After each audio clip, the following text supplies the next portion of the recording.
Ayan po mga kabida, sa magandang oras po sa lahat at welcome po sa aking channel. Nako, eto, pinatatahimik po mga kabida, ni Undersecretary Claire Castro po, ng Presidential Communications Office, po. Ito kung si dating House Speaker Martin Romualdez po mga kabida, po. Matapos pong naglabas po ito, ng kanyang saloobin po mga kabida sa isang video statement kung saan po ang interpretasyon po ng ilan po dito mga kabida, tila meron po siyang babala po sa kasalukuyang administrasyon, po, no? Lalong-lalo na po ito kung tila panggigipit po laban po sa kanya, mga kabida, okay, ng Office of the Ombudsman. Alright? Ang kanya sinabi po mga kabida, marami daw siyang nalalaman po sa kasalukuyang administrasyon. Ang interpretasyon po ng ilan po dito, tila nagbabala po ito, naglabas ng warning laban po sa kasalukuyang administrasyon. Alright, mga kapida. Ito, babasahin ko lang po, ito kong article ng ang balita ngayon, po. Okay? Mananahimik ka na lang muna, Claire Castro, may unsolicited advice kay Romualdez. Okay?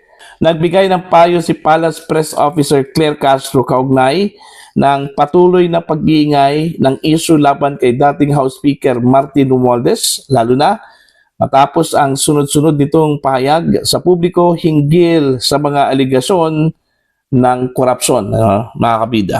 Sa isang panayam, diretsahang ibinahagi ni Castro kung ano ang gagawin niya kung siya ang legal counsel ng mambabatas. Ito yung kanya kong sinabi po, mga kabida. Kung ako ang lawyer niya, kung wala pang resolusyon, di ba sabi mo, wala kang kasalanan, di ba? Mananahimik na lang muna ako unless yung sinasabi niyang yan nasa affidavit niya. Ang naturang pahayag ay kasunod ng paglabas ng video statement ni Romualdez kung saan iginit niyang ipagtatanggol niya ang sarili laban sa umano'y politically engineered na mga akusasyon. Sa parehong pahayag, sinabi niyang hindi siya papayag na gawing fall guy sa issue. Kasabay nito, kinakaharap ni Romualdez ang mga kasong isasampa sa Sandigan Bayan kabilang ang plunder, graft, bribery at money laundering, kaugnay ng umano'y anomalya sa flood control projects. Ayan. So yun po, unsolicited advice po mga kabida ni Undersecretary Claire Castro po kay dating House Speaker Martin Romualdez. Pinatatahimik muna. Alright? Hanggat wala pa pong resolution, mga kabida, itong Office of the Ombudsman. Alright? Pero tiniyak po mga kabida, ni Ombudsman Boying Rimulya po, na by May, magsasampa daw sila ng kaso po, laban kina dating House Speaker Martin Romualdez at Senator Chis Escudero, po, mga kabida. Kaugnay po sa issue po ng flood control project scam, mga kabida. At katunayan po mga kabida, kahapon po, naglabas na po ng temporary cold departure order po mga kabida, ito kong Sandigan Bayan, alright, matapos pong ni-request po ito mga kabida, ng Office of the Ombudsman, para lang hindi ho makalabas ito kong si Romualdez ng bansa, mga kabida. Matatandaang humingi po mga kabida ng travel clearance po. Ito kung si Romualdez, alright, both from the House of Representatives at dyan po sa Office of the Ombudsman, po, mga kabida. Subalit, hindi po siya pinayagan po ng Office of the Ombudsman, Okay? Dininay po sa kanya ito kong travel clearance po mga kabida, po. While ito kong House of Representatives, pinayagan po, okay? Binigyan po siya ng travel clearance po mga kabida ng House of Representatives po, mga kabida, po. Okay? So dito pa lang sa inilabas po mga kabida, ng Sandigan Bayan, sigurado na po, na hindi po siya makakalabas. Kasi po, ang HDO lang po ang pwede hong pumigil po, kay Romualdez po mga kabida na makalabas po ng bansa. Yung kanyang intention po na lumabas, papuntang Singapore, ang sabi po niya mga kabida, magpapagamot daw. Ibig sabihin, meron daw siyang medical check-up po, mga kabida. Okay, sa Singapore. pilit namang tinututulan po ano ng Office of the Ombudsman dahil gusto po ng Office of the Ombudsman na every time na magkaroon po ng investigasyon at ipapatawag po siya mga kabida, at least andyan po siya, no? Baka naman po takot na takot po itong ombudsman po mga kabida na mag-alas saldi ko po ito, ano? Okay? Lumabas ng bansa at hindi na po babalik po ano dito sa Pilipinas, ano? Kagaya po sa ginawa po mga kabida ni dating ako Bicol Party List Representative Zaldico, ano, mga kabida, ano po. Alright, eto, medyo nasisense na po, ano, mga kabida, na baka magkaroon na po ng laglagan po dito, ano, kasi yun nga matindi yung mga sinabi po ni Romualdez po, ano, mga kabida. Lalong-lalo na po, ano, yung statement po mga kabida na hindi raw siya papayag na gawing scapegoat. Alright?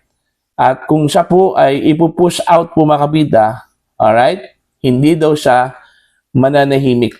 Okay? Magsasalita na ito at hindi po siya aalis po mga kabida, okay, na mag-isa. Ang interpretasyon po doon, ano, kung babagsak man daw siya mga kabida, hindi po siya papayag na babagsak po siya na mag-iisa po.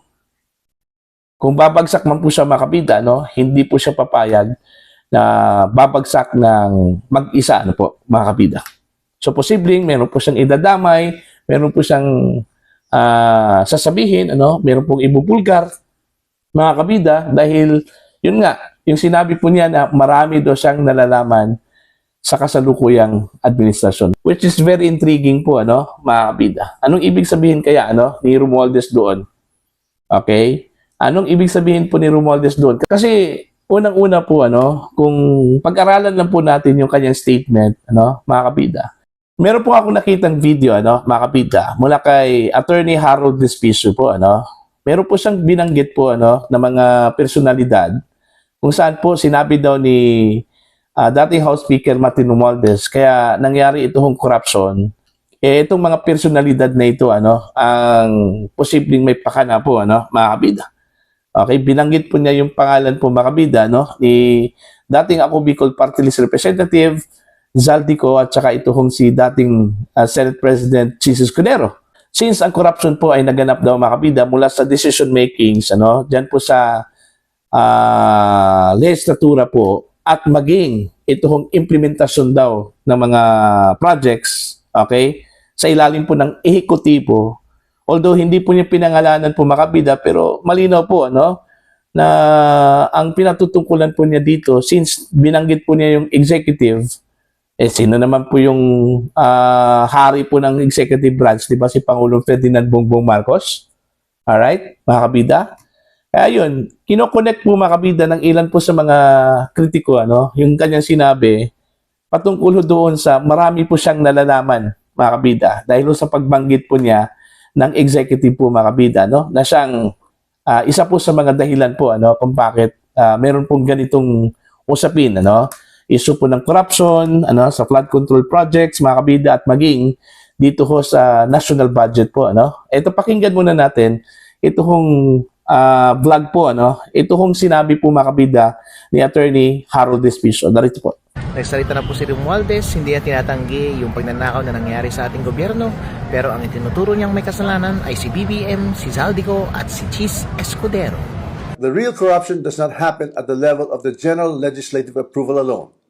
It happens at the level of execution of the General Appropriations Act. Corruption of this scale is not a one-man operation. It requires two things: budget decisions and implementation on the ground. Two people were instrumental in making those budget decisions: Chis Escudero and Zaldico. And once the budget becomes law, the work of implementing flood control projects, or any project for that matter, is solely within the purview of the executive. I will not go quietly, and I will not go alone. I have been in public life long enough. I have seen enough. I have heard enough. I know many things about this current administration and past administrations as well.